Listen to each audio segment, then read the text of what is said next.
Good evening all of you. तो students, सबसे पहले मैं आपको बता दूं कि ये क्रिया शरीर की सेकंड डेमो क्लास है। जो फर्स्ट डेमो क्लास थी क्रिया शरीर की, वो हम हमारे चैनल यूट्यूब पर बीइंग डॉक्टर पर हम डाल चुके हैं। जिन भी स्टूडेंट्स ने कल की क्लासेस नहीं देखी है वो हमारे यूट्यूब चैनल बीइंग डॉक्टर से जाकर देख सकते हैं। तो कल बेसिकली हमने क्या बताया था? कल बेसिकली हमने सिर्फ और सिर्फ इंट्रोडक्शन दिया था क्रिया शरीर के बारे में, कि क्रिया शरीर के अंदर आपको क्या क्या पढ़ना है, किस तरीके से पढ़ना है। मोटिवेशन देने का काम था कल, सारी चीजों को समझाने का, समझने का, आयुर्वेदा में किस तरीके से पढ़ना है आपको। मैंने आपको मोटिवेशन दिया, डॉक्टर शशांक अग्रवाल सर ने आपको बहुत सारी बातें बताई। और आज का ये जो लेक्चर रहेगा, इसके अंदर भी हम एक तरीके से ये जानेंगे कि जो क्रिया शरीर है उसका बेसिकली मीनिंग क्या क्या है। क्रिया शरीर का क्रिया शरीर नाम क्यों पड़ा, इसका कुछ और नाम क्यों नहीं पड़ा, तो वो हम बेसिकली समझेंगे कि क्रिया शरीर का मतलब क्या होता है आयुर्वेदा के नजरिए से।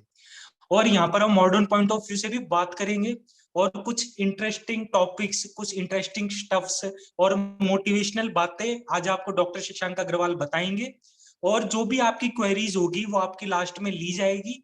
और सारी क्वेरीज का जो डॉक्टर शशांक अग्रवाल है, हमारी बीइंग डॉक्टर टीम के सबसे बेस्ट फैकल्टी है डॉक्टर शशांक अग्रवाल, वो आपकी सारी क्वेरीज के जवाब देंगे आज। तो गाइस, टाइम को ज्यादा वेस्ट ना करते हुए मैं डॉक्टर शशांक अग्रवाल को ये क्लास है वो मैं सौंपता हूँ। Thank you.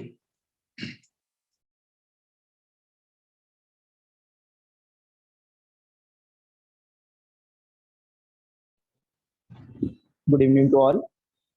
चलिए आज का लेक्चर स्टार्ट करते हैं। तो देखिए, कल के लेक्चर में हम लोगों ने बेसिकली ज्यादा कुछ बात नहीं करी थी कि क्रिया शरीर के हमने बस टॉपिक्स देखे थे, पेपर पैटर्न देखा था कि जिस तरीके से पेपर का पैटर्न है, क्या क्या टॉपिक्स के अंदर आएंगे, एक लिस्ट बनाई थी।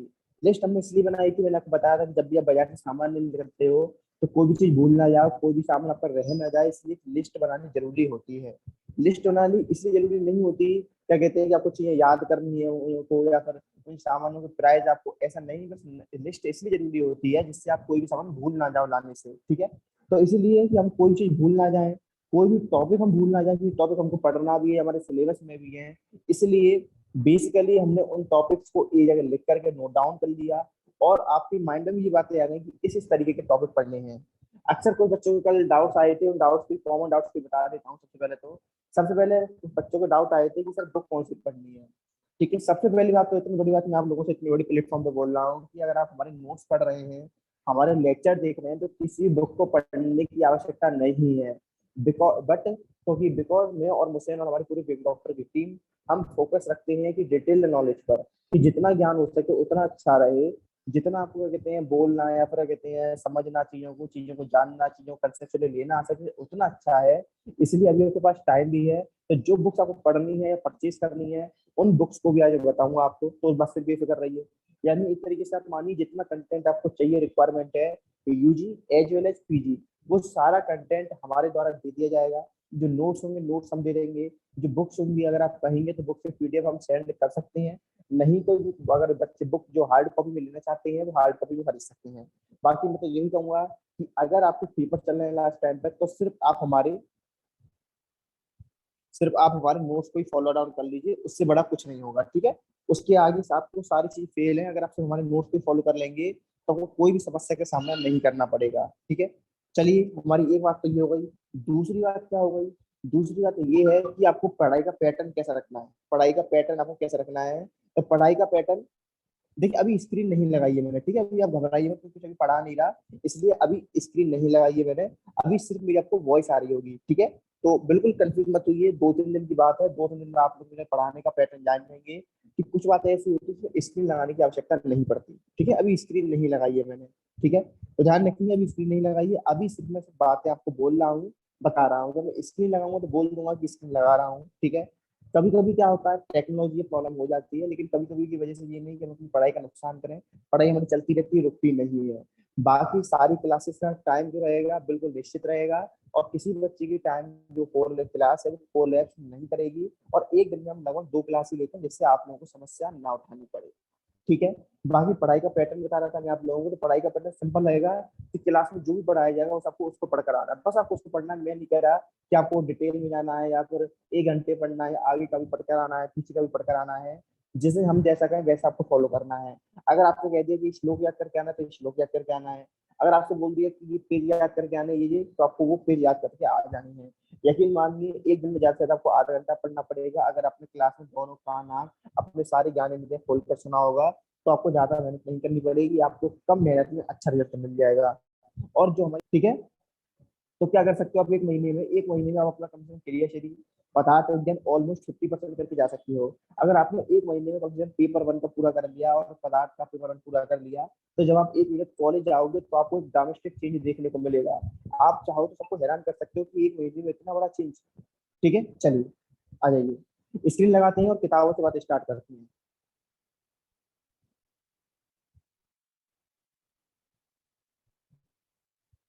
देखिए कल वाले पीडीएफ में लिखना शुरू कर देंगे, आपको स्क्रीन दिखाई होगी। ठीक है, कल हमने यहाँ तक की बात कर ली थी, आज हम बात करेंगे कुछ बुक्स के बारे में। कौन कौन सी बुक्स आपको परचेज करनी है, तो ये बात भी इम्पोर्टेंट है। बुक्स, ठीक है, कौन कौन सी बुक्स। तो पहली बात कर लेते हैं इंग्लिश बुक्स की। इंग्लिश में आपको कौन सी बुक प्रेफर करनी है, इंग्लिश बुक में कौन कौन सी लेनी है, तो मैं आपको दिखा देता हूँ।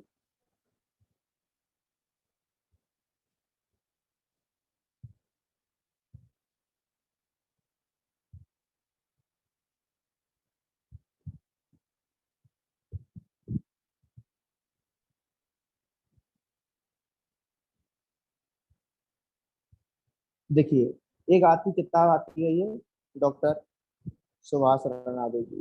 ठीक है, डॉक्टर सुभाष रनाडे। ठीक है, बाकी दो तीन लोगों ने मिलकर लिखी है, डॉक्टर आर आर देश पांडे भी है इसमें। ठीक है, बाकी डॉक्टर सुराती चौबे भी है। बस आप क्या कहते हैं, इस किताब को मैंने इसलिए इमेज इंसर्ट कर देता हूँ जिससे आपको फोटो भी क्लियर हो जाए। ठीक है, इंग्लिश के लिए आप एक तो इस बुक को प्रेफर कर सकते हैं, एक किताब और है मेरे पास।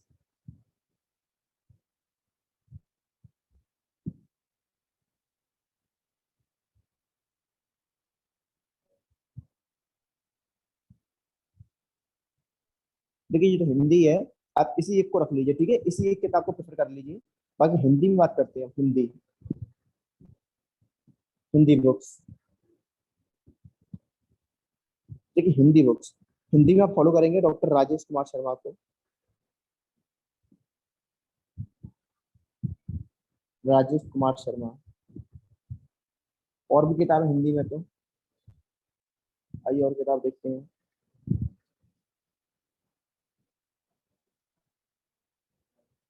शिव कुमार गौड़, डॉक्टर शिव कुमार गौड़ की किताब है। ठीक है, शिव कुमार गौड़ हिंदी, और हिंदी वर्जन, जो बच्चे हिंदी पढ़ना चाहते हैं, शिव कुमार गौड़। ठीक है, और देखते हैं हिंदी में एक बुक और है मेरे पास।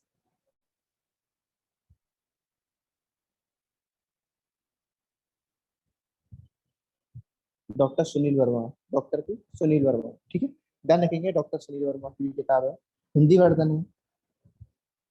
ठीक है, तो हिंदी में तो डॉक्टर सुनील वर्मा ले सकते हैं आप, शिव कुमार गौड़ ले सकते हैं, और राजेश कुमार शर्मा ले सकते हैं हिंदी में। इंग्लिश में हमने क्या देखी, डॉक्टर सुभाष रनावे या डॉक्टर आर आर देश पांडे। ठीक है, तो ये किताब कुछ ऐसी है जिनको आप फॉलो कर सकते हैं, हिंदी वाले ये तीनों में से कोई एक कर सकते हैं, और इंग्लिश वाले इनको फॉलो कर सकते हैं। ठीक है, ये बुक्स है। बाकी बाकी इनके अलावा एक पॉइंट और लिख देता हूँ, besides this notes is dominant dominant all over these books। Notes हमेशा इन सबसे ऊपर रहेंगे, और हमेशा आपकी जो क्या कहते हैं प्रेफरेबल लेवल रहेगा या फिर आपकी चॉइस रहेगी। ठीक है, क्या कहते हैं आप हमेशा नोट्स को देंगे। ठीक है, तो कह सकते हैं नोट्स हमारे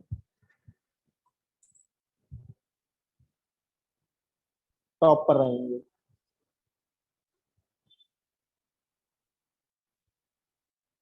ठीक है, नोट्स हमारे टॉप पर रहेंगे। देखिए इसके पीछे कारण है, जैसे इतनी सारी किताबें, इन सारी किताबों में जाहिर सी बात है कुछ काम बातें काम की भी होंगी, कुछ बातें ऐसी होंगी जो हमारे काम की नहीं है या जिन पर हमें गौर कम करना है। ठीक है, तो कुछ बातें ऐसी हैं जिन पर हमें क्या कहते हैं, गौर ज्यादा करना है या फिर ध्यान ज्यादा देना है। ठीक है, और दूसरा, हमारे नोट्स के बेटर होने का क्या कारण है, तो लिख देते हैं नोट्स के हमारे बेटर होने के कारण है। तो कुछ नोट्स का चर्चा कर लेते हैं। नोट्स, तो क्या बातें हैं नोट्स के बारे में।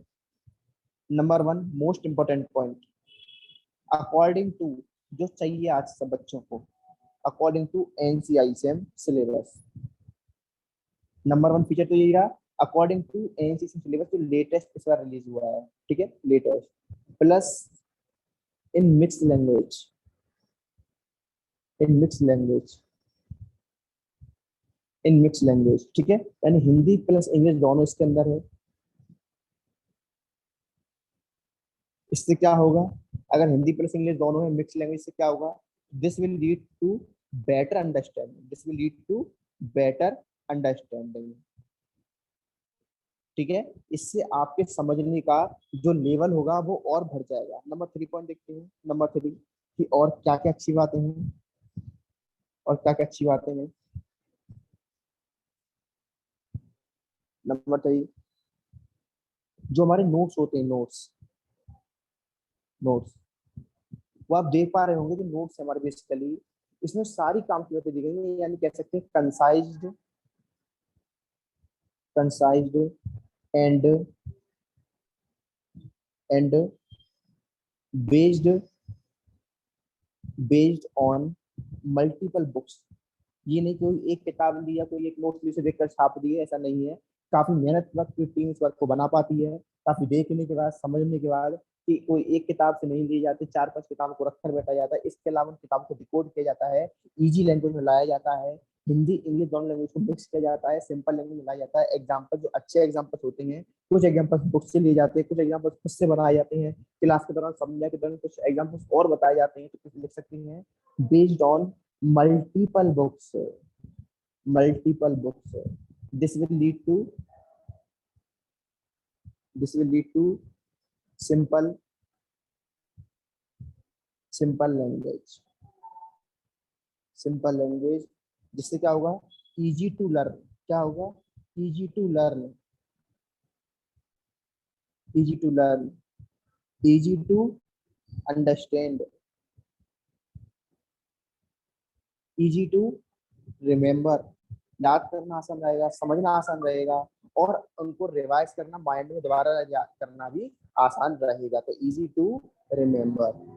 अब आपने एक बात देखी होगी, हमारे जो नोट्स होते हैं, आप ये वाले नोट्स भी देख रहे हैं और कॉपी वाले नोट्स भी देख रहे होंगे, इतने कलरफुल क्यों होते हैं। तो मैंने आपको क्या कहते हैं, ये बात बता रखी है पुराने बच्चों को, लेकिन जान लीजिए बहुत जरूरी हो जाता है ये। तो वाई, तो लिख देते हैं being doctor notes colourful, being doctor notes is colourful. तो आप में से कोई पूछ बैठा हमसे, सर कलरफुल क्यों है, रंग बिरंगे क्यों है, वाई, क्या कारण है इसके पीछे कि जो नोट्स हैं वो रंग बिरंगे हैं, कलरफुल हैं। तो कारण क्या है, देखिए, कोई भी चीज अगर कलरफुल है, मैं बोल रहा हूँ कलरफुल, कलरफुल ऑब्जेक्ट, तो अभी कोई चीज रंग बिरंगी होती है क्या करती है, बहुत अच्छी दिखती है, कह सकते हैं good in appearance, good in appearance. देखिए हर चीज में साइंस है, हर चीज के पीछे एक रीजन है। तो रीजन के साथ देखते हैं कि कोई ऑब्जेक्ट कलरफुल होता है, रंग बिरंगा होता है, तो अपीयरेंस में अच्छा दिखता है, दिखता अच्छा है। ठीक है, जब वो अच्छा दिखेगा तो क्या होगा, peoples, peoples attract more, attract more. और जब पीपल उसकी तरफ अट्रैक्ट होंगे, जब पीपल अट्रैक्ट होंगे, क्या होता है, जब आप लोग किसी की तरफ अट्रैक्ट होते हो तो उसको बार बार देखना चाहते हो, देखना चाहते हो, नहीं देखना चाहते हो, देखना चाहते हो बिल्कुल। तो क्या होगा, सी मल्टीपल टाइम्स, सी मल्टीपल टाइम्स। अब ऐसा तो है नहीं कि सिर्फ देख के काम चलाओगे, आगे भी तो बात बढ़ानी है, यानी देखने के अलावा क्या करना है आपको, उसको याद करने का भी नंबर लगाओगे। See multiple times, read multiple times, learn multiple times, remember multiple times. कितना फायदा है, कितना फायदा है, कितना फायदा है कि जो हमारे कलरफुल नोट्स हैं ये अच्छे दिख रहे थे तो आप इसकी तरफ अट्रैक्ट हो गए। जब अट्रैक्ट हो गए तो आप लोगों ने इसको बार बार खोल कर देखा, बार बार इसको ओपन करके देखा। फिर क्या हुआ, जब आपको अच्छे लगे तो आपने इसको पढ़ने का नंबर लगाया, लर्न करने का नंबर लगाया, रिमेम्बर करने का नंबर लगाया। तो इससे क्या होगा, जब आप बार बार खोलोगे, बार बार देखोगे, बार बार इसको याद करोगे तो आपकी अंडरस्टैंडिंग ऑलमोस्ट बेटर हो जाएगी। जाहिर सी बात है, जब आप चीजों को बार बार पढ़ोगे तो आपके समझने का जो तरीका है, जो जरिया है, वो बहुत अच्छा हो जाएगा। तो कह सकते हैं जो आपका लेवल होगा समझने का, जो आपका इंटेलिजेंस IQ होगा, उस सब्जेक्ट के लिए भरता जाएगा, आयुर्वेदा के लिए भरता जाएगा, फर्स्ट ईयर के लिए BMS के लिए लेवल भरता जाएगा। तो ये कह सकते हो बेटर अंडरस्टैंडिंग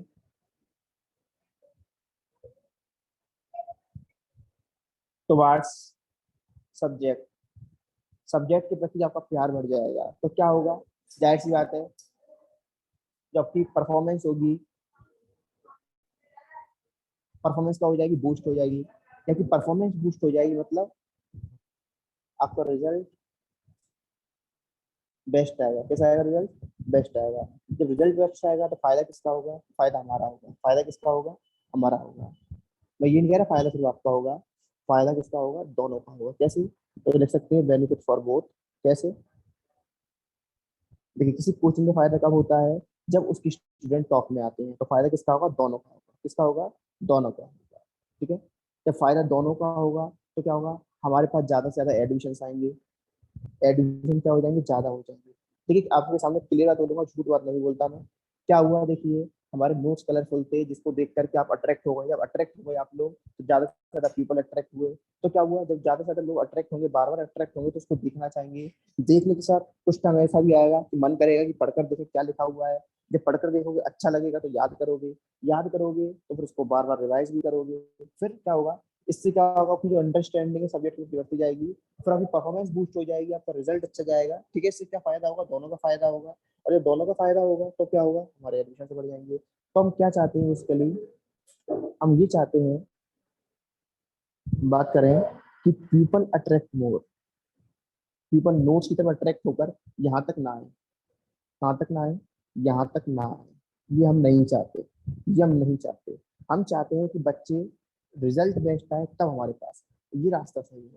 ठीक है, ये रास्ता हमें चाहिए। यानी आप हमारे नोट्स देखकर हमारे पास ना आए, आप हमारे रिजल्ट देखकर हमारे पास आए, आप हमारी परफॉर्मेंस देखकर हमारे पास आए, आप हमारा कंटेंट देखकर हमारे पास आए। This is the aim of being doctor, this is the aim of being doctor. ठीक है, तो देखिए जिस तरीके से ये समझाया, इसी तरीके से मेरा तरीका रहेगा। यकीन मानिए पूरे क्या कहते हैं आयुर्वेदा को इस तरीके से आसन बनाने का, इसी तरीके से फ्लो चार्ट बनाने का। तो एक पॉइंट और मिल गया हमें, नंबर 5 पॉइंट। नंबर 5 पॉइंट क्या है, नंबर 5 पॉइंट कि जो हमारे नोट्स रहते हैं mostly in form of flow chart, table form, diagrammatic. जिस तरीके से किताबों के डायग्राम दिखाए हैं, बीच में वात पित्त कफ सबके, धातुओं के, दोष के, मल के, सबके डायग्राम आपको दिखते रहेंगे, डायग्रामेटिक बेस्ड। ठीक है, डायग्राम से सुसज्जित रहेंगे, सजे हुए रहेंगे डायग्राम से। ठीक है, जिससे आपको हैंड टू हैंड इमेजेशन आपका आसान रहे। ठीक है, तो देखिए यहाँ तक बात क्लियर हो गई होगी। अब थोड़ा सब्जेक्ट रिलेटेड बात कर लेते हैं। ठीक है, सब्जेक्ट रिलेटेड। तो हेडिंग डालते हैं क्रिया शारीर, क्रिया शारीर फिजियोलॉजी, क्रिया शारीर। ठीक है, क्रिया शारीर। तो देखिए क्रिया शारीर और कुछ नहीं, मैंने आपको पहले बताया था, आपकी आयुर्वेदिक फिजियोलॉजी है। लिखते थे इन बातों को, समझ लेते हैं।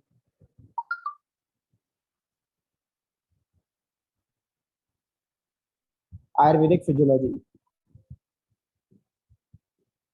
ठीक है, फिजियोलॉजी है। अब देखिए जो आपकी आयुर्वेदिक फिजियोलॉजी क्यों पढ़ना जरूरी हो जाता है, या क्यों इसको हम पढ़ रहे हैं, क्या ऐसी आवश्यकता पड़ गई, कैसी जरूरत पड़ गई कि हम लोग क्रिया शरीर पढ़ने आए, आयुर्वेदिक फिजियोलॉजी पढ़ने आए। तो आप भी जानते हैं हमारा शरीर है पंच भौतिक शरीर है, पंच महाभूतों से बना हुआ होता है हमारा शरीर। यानी पंच महाभूतों से जब हमारा शरीर बना हुआ होता है तो जाहिर सी बात है इसके फीचर्स हमको समझ में आने चाहिए। सर मॉडर्न वाले तो बोल देते हैं कि हमारे अंदर ये चीजें होती है, हमारे अंदर इतना ब्लड होता है, इतना हीमोग्लोबिन होता है, इतना ग्लूकोज लेवल होता है, इतना क्रिएटिनिन लेवल होता है, इतना बिलिरुबिन लेवल होता है, इतना ये लेवल होता है। लेकिन हम क्या बोलते हैं, क्या हमारे अंदर ये पृथ्वी महाभूत है, ये आकाश महाभूत, जल महाभूत है, क्योंकि हमने क्या बोल दिया, everything on earth is made up of panchbhoot, पंच महाभूत। even our body, even this whole, even this whole world is made from panch mahabhut।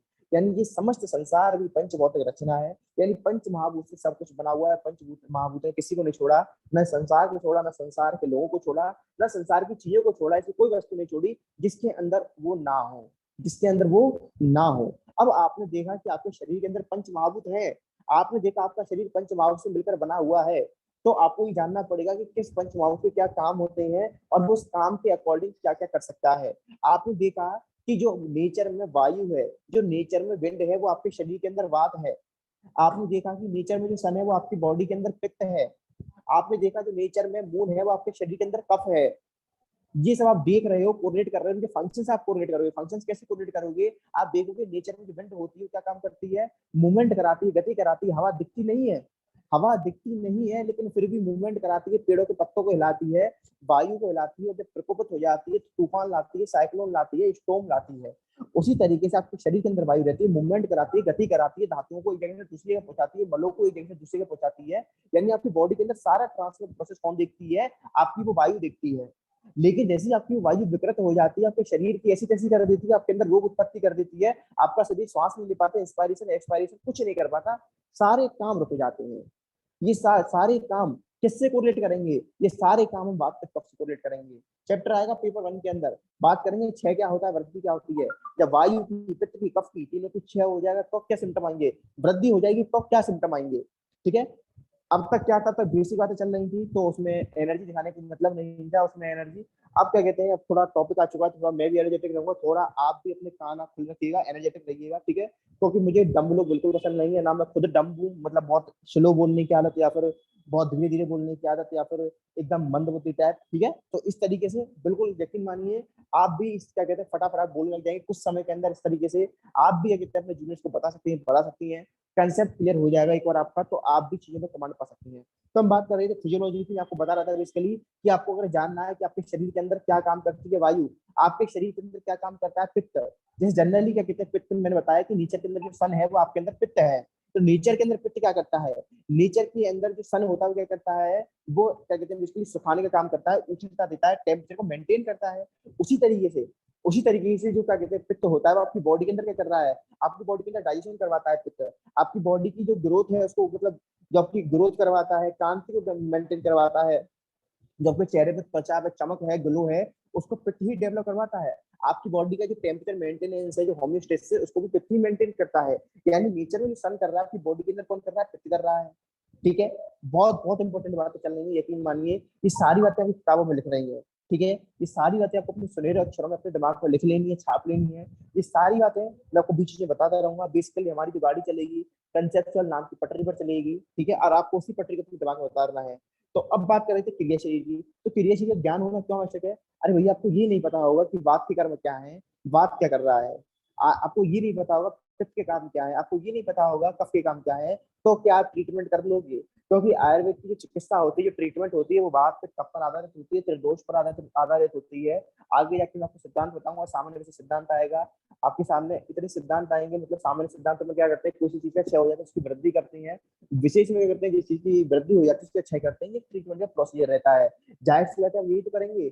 अगर कोई पेशेंट आपके पास आ रहा है, बोला कि सर मेरे अंदर हीमोग्लोबिन की कमी हो गई, तो क्या करेंगे, हीमोग्लोबिन बढ़ाने वाले ड्रग्स को दे देंगे। अगर बोला कि सर मेरे अंदर सीरम ब्लूरोबिन भर गया है, तो आप कौन से ड्रग देंगे, जो सीरम ब्लूरोबिन को कम कर दें।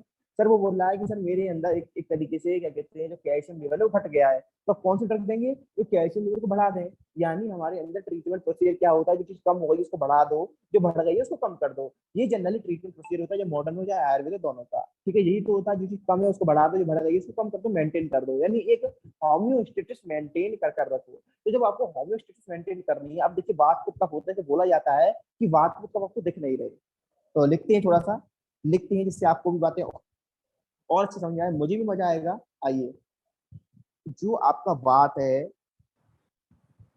पित्त है, कफ है,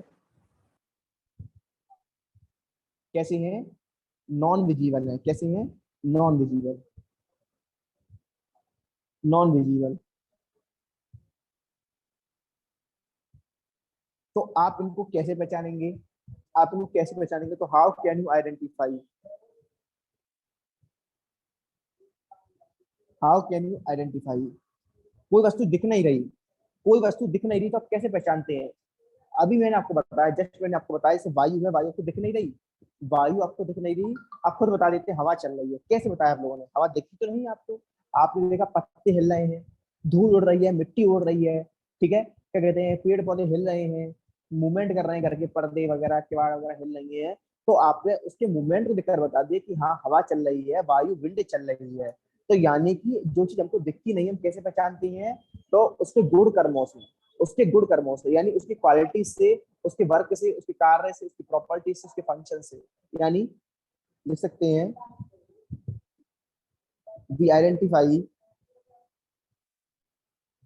we identify with the help of, with the help of, with the help of its functions, mainly and qualities। ध्यान रखेंगे कि कोई वस्तु ऐसी अगर हमको दिख नहीं रही, क्या कहते हैं, एक तरीके से इनविजिबल है, तो हम उसको कैसे पहचानते हैं? उसके कर्मों से पहचानते हैं, उसकी क्वालिटी से पहचानते हैं, बेसिकली कर्मों से पहचानते हैं। कर्म यानी फंक्शंस किसके अंदर, अब देखिए क्या कह दिया, यानी अगर आपको किसी वस्तु को पहचानना है तो आपको फंक्शंस पता होने चाहिए, फंक्शंस। और फंक्शंस कैसे जानोगे? फंक्शंस के लिए आपको क्या पढ़ना पड़ेगा? फिजियोलॉजी। फंक्शंस के लिए क्या पढ़ना पड़ेगा? फिजियोलॉजी। यानी बेटा आ गए ना जाल में, यानी बेटे आ गए ना जाल में, क्या जाल में आ गए कि अगर आपको किसी चीज को जानना है, मैंने बोलना है जानना है, सर मुझे तो जानकारी लेनी है, मुझे तो जानकार बनना है, मुझे तो जानना है सर। जानना है तो क्या करना पड़ेगा? जानना है तो हमारी बात को मानना पड़ेगा। जानना तो क्या करना पड़ेगा? हमारी बात को मानना पड़ेगा, हमारी बात को मानना पड़ेगा। क्या माननी पड़ेगी हमारी बात? सिंपल बात है, कड़वा सच्चे है। जानना है तो मानना पड़ेगा। क्या मानना पड़ेगा? कि फिजियोलॉजी पढ़नी पड़ेगी। बेटा फिजियोलॉजी तो पढ़नी पड़ेगी आपको, फिजियोलॉजी पढ़नी पड़ेगी, पढ़नी पड़ेगी, पढ़नी नहीं है, पढ़नी पढ़नी है, ठीक है, पढ़नी ही है आपको। ध्यान रखना, कोई ऑप्शन ही नहीं है, बाकी आपकी मर्जी है। लेकिन as your big brother, your mentor, your teacher, मैं आपको बस इतना कहना चाहूंगा कि फिजियोलॉजी पढ़नी पड़ेगी आप लोगों को। यकीन मानिए, यही बात मेरे सीनियर्स ने कही थी, मेंटर ने कही थी कि बेटा फिजियोलॉजी अगर फर्स्ट टाइम नहीं पढ़ी तो दिक्कत ही दिक्कत है। फर्स्ट देखिए एक एक सब्जेक्ट का रोल है। 11th के एक सब्जेक्ट जिस तरीके से रोल था, अगर आपने 11th अच्छी तरीके से पढ़ ली, 12th आसान रही थी। फिजिक्स आपने एक बार कमांड कर लिया, 9th क्लास में फिजिक्स आपने समझ ली, फिर वो आगे तक आपके लिए प्रॉब्लम नहीं बनी। और एक बार जिन बच्चों को मैथ अगर कठिन लगने लग जाती है, उनको जिंदगी भर मैथ कठिन लगती है। उसी तरीके से जिनको एक बार फिजियोलॉजी कठिन लगने लग जाती है, और आप इतना जानते हैं, without physiology, without physiology, without physiology,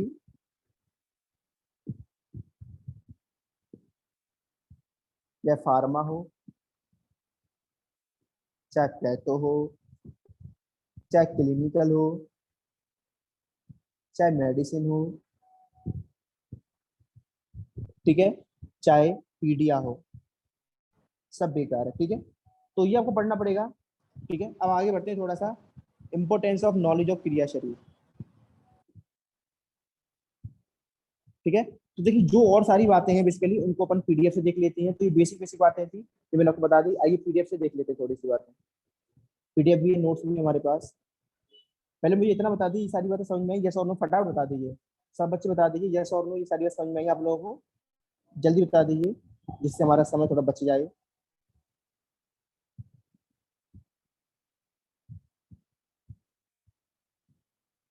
बताइए जल्दी, समझ में आई सारी बातें? सब बच्चे बताएंगे, सब बच्चे बताएंगे, जिसने नहीं बताया मैं समझूंगा, उस बच्चे को समझ में नहीं आई मेरी बातें।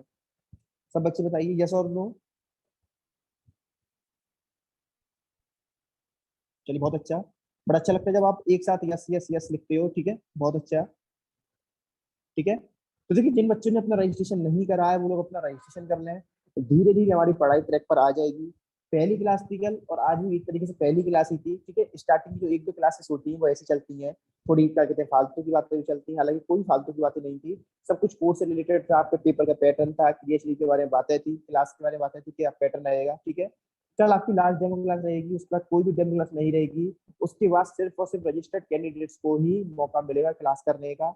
बाकी जो नोट्स वगैरह हैं सब कुछ ऐप पर अपलोड किए जा चुके हैं। जो बच्चे नोट्स को देखना चाहते हैं, रिकॉर्डिंग्स भी आज से नंबर लग जाएगा, कल की या आज की, डलने का। फिलहाल ये सारी रिकॉर्डिंग तो जो क्या कहते हैं आपकी पब्लिक रहेंगी, और पब्लिक रहेंगी, इसके अलावा कोई भी देख सकता है रिकॉर्डिंग को, कभी भी देख सकता है, अपने दोस्तों को आप दिखा सकते हैं, शेयर कर सकती हैं। उसके अलावा यूट्यूब पर भी रिकॉर्डिंग्स अपलोडेड रहेंगी, ठीक है। उसके अलावा क्या कहते हैं यूट्यूब पर भी ये अपलोडेड रहेंगी। उसके अलावा हमारे ओनली इन क्रिया शरीर क्या कहते हैं लगभग 40 से 50 स्टूडेंट्स रजिस्टर कर चुके हैं, लिमिटेड सीट्स हैं, तो आप लोग भी रजिस्टर कर लीजिए। देखिए हमारी पहले फीस क्या कहते हैं बहुत यकीन मानिए, जो हमने फीस रखी है काफी सोच समझ के रखी है। हर कोर्स कंपेयर में बहुत फीस हम कम ही रखते हैं, कोर्स यही रखते हैं कि फीस काफी जेन्युइन हो, फीस काफी जेन्युइन हो। 849 इसकी फीस है, जिसके अंदर दोनों पेपर रखे गए, पेपर 1 एंड पेपर 2।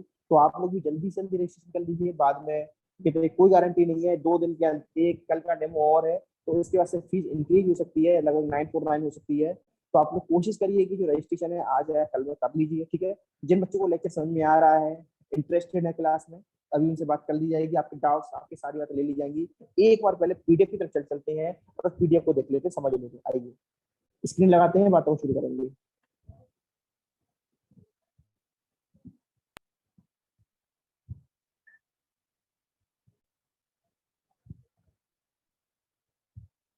लिख रहा है importance of knowledge of kriya शरीर। तो क्या जरूरी है, आपको क्या जरूरत है क्रिया शरीर पढ़ने की? तो लिख रहा है knowledge of kriya sharir is very essential to achieve 2 goals of Ayurveda. पहला, to keep fit, to cure the patient. अभी मैं आके जाकर आपको बेसिक्स में ही आयुर्वेद का प्रयोजन बताऊंगा। तो आयुर्वेद के प्रयोजन क्या होता है? स्वस्थ से स्वास्थ्य रक्षणम, आतुर से विकार प्रशमनम चा। यहाँ पर नहीं लिख रहा, आपको अभी याद भी नहीं करना, ठीक है। फालतू का लोड नहीं लेना, ठीक है, फालतू का लोड नहीं लेना, ठीक है। तो अब ध्यान रखेंगे कि क्या प्रयोजन है? स्वस्थ से स्वास्थ्य रक्षणम, आतुर से विकार प्रशमनम चा। ये जो क्या कहते हैं प्रयोजन है, ये आपको प्रयोजन आगे जाकर याद करने के लिए बताऊंगा। इसका बेसिक मीनिंग यही होता है कि हमारा आयुर्वेद नंबर 1 मोटिव क्या रखता है कि सबसे पहले जो पेशेंट स्वस्थ है उनको स्वस्थ रखना, यानी जो हेल्दी है उनको हेल्दी रखना। नंबर 2 ही रहता है कि जो बीमार हो गए हैं, जो जिनकी तबीयत सही नहीं है, जो रोग ग्रस्त हो गए हैं, डिसीज जिनके अंदर हो गई है, उनको ठीक कर देना। तो ध्यान रखोगे कि अगर आपको यही नहीं पता होगा कि कौन से दोष के क्या कार्य है, किस दोष की वजह से ये रोग की उत्पत्ति हुई है, तो आप कैसे उनका ट्रीटमेंट करोगे, जिसका आपको ध्यान रखना है कि बेसिकली आपको क्रिया शरीर पढ़नी पड़ेगी। तो क्यों पढ़नी है? क्योंकि आपको पेशेंट को स्वस्थ रखना है, और जो क्या कहते हैं रोग ग्रस्त हो गए हैं, जिनको डिसीज हो गई है, उनको ठीक करना है। लिख रहा है शरीर प्लस क्रिया विज्ञानम, ठीक है। यानी अब इन तीनों को जान ले, शरीर क्या होता है। तो देखिए लिख रहा है शरीर से अधिकृत कृत तंत्र शरीरम। ये अभी आपको याद नहीं करनी, ये याद नहीं करनी, ये दूसरी वाली याद करनी है, ठीक है। ये दूसरी याद करनी है। देखिए जितना होगा मैं आपको कंसाइज करके दे दूंगा, नोट्स में हमारे सब रहेगा। जो बच्चे चाहते हैं कि सब कुछ करें, तो बाकी हमारे नोट्स में कुछ ही फालतू नहीं है। ये ऊपर वाली परिभाषा बहुत अच्छी है, बहुत बहुत अच्छी है, अच्छी नहीं बहुत अच्छी है, लेकिन नीचे वाली आपको छोड़नी नहीं है। नीचे वाली कह सकता हूँ डबल स्टार है, छोड़नी नहीं है नीचे वाली पर। ऊपर वाली एक ऑप्शन है कि जिन बच्चों को श्लोक याद करने में दिक्कत होती है, ज्यादा इंग्लिश मीडियम से है, ठीक है, जो बिल्कुल याद नहीं कर पा रहे, कैपेसिटी अभी है ही नहीं, तो वो बस अभी आप नीचे वाली याद करके काम चला लीजिए, ये बॉक्स वाली। बाकी ऊपर वाली जिन बच्चों को याद कर लेते हैं, या जिनको लग रहा है हम याद कर सकते हैं, लिख लिख कर याद कर लीजिएगा। छोटी वाली है, वैसे तो छोटी है, ठीक है। क्या लिख रहा है? शरीर से अधिक कृतम तंत्र शारीरम। क्या लिख रहा है? बेसिकली शरीर का मतलब क्या होता है, फिर किस कह सकते हो, जो आपकी ह्यूमन बॉडी है, ह्यूमन बॉडी, इसका ज्ञान करना, इसका ज्ञान में कहलाता है, क्या कहते हैं, यानी आपका जो शरीर है इसका ज्ञान ही शारीर कहलाता है। शारीर है, ये शरीर नहीं है। शारीर, ध्यान से, शारीर, ठीक है, नोट शरीर, ठीक है, शारीर है, कंफ्यूज नहीं होंगे। शारीर और शरीर डिफरेंट चीज है, जो रचना शरीर में पढ़ते हैं। 15 नंबर क्वेश्चन आता है शरीर शारीर शरीर के बीच में, ठीक है। क्वेश्चन वगैरह सारे चैप्टर से रिलेटेड क्लास में बता दी जाएंगे, तो बेफिक्र रहिए। इन्हीं फीस में आपके सारे इंपोर्टेंट क्वेश्चन मार्क कराए जाए करेंगे, ठीक है।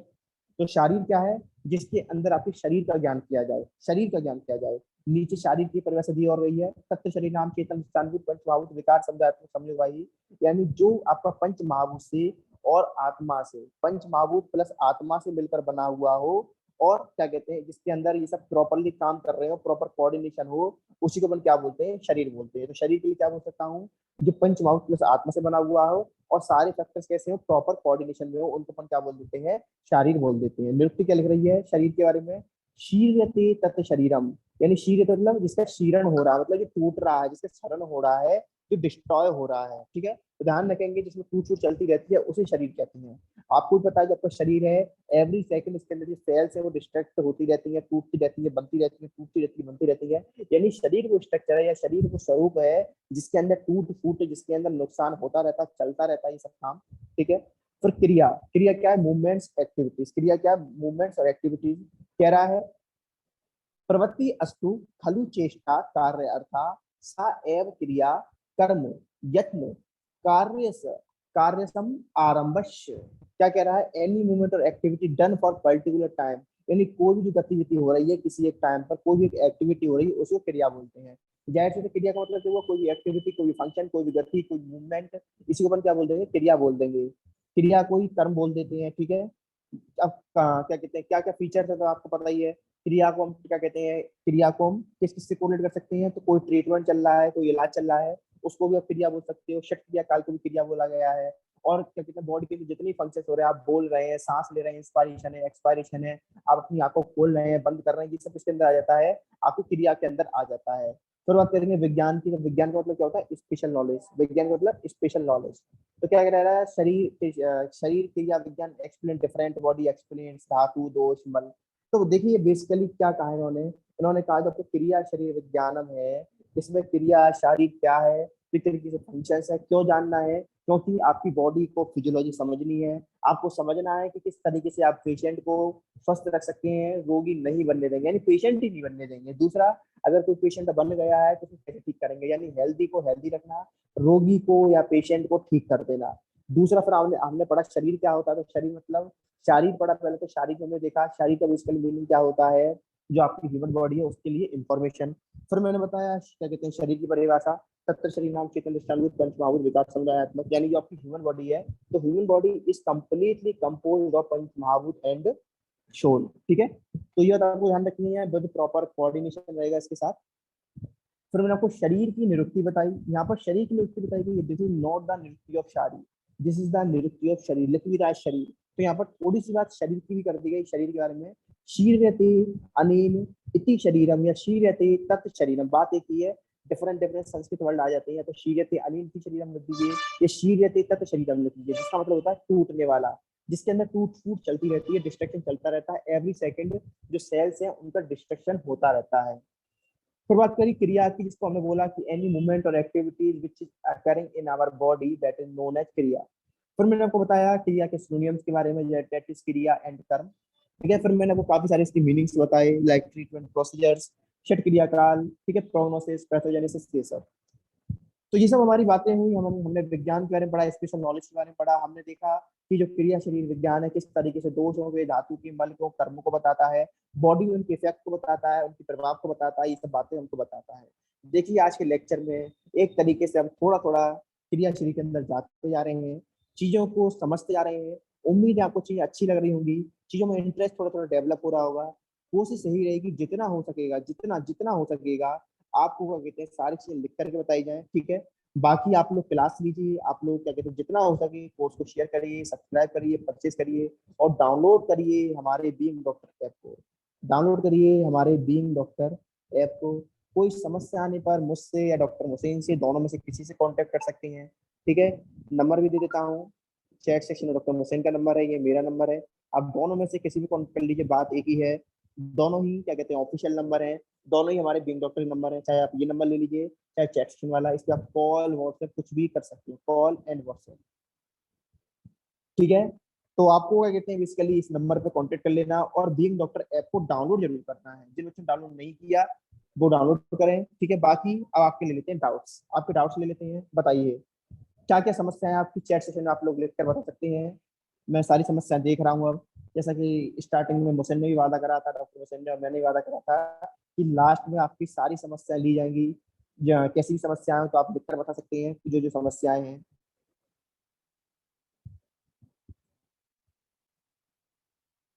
जी बिल्कुल, ठीक है। चलिए बेटर रहेगा कि लिखने से अच्छा क्या कहते हैं माइक ही ओपन करवा लेता हूँ मैं आपका, ठीक है। माइक ओपन कर देते हैं। यस, आपका माइक ओपन है, कोई कुछ पूछना चाहता है, कुछ कहना चाहता है। पहले तो आप लोग ये बताइए, सबसे पहले कुछ पूछने बताने से पहले, कि आपको कैसी लगी क्लासेस, क्लासेस अच्छी लग रही है आपको बीइंग डॉक्टर की? यस सर, अच्छी बहुत अच्छी लग रही है सर। चलिए बहुत अच्छा। अब मुझे बताइए कोई समस्या, कोई कुछ दिक्कत आपके माइंड में, कोई संशय?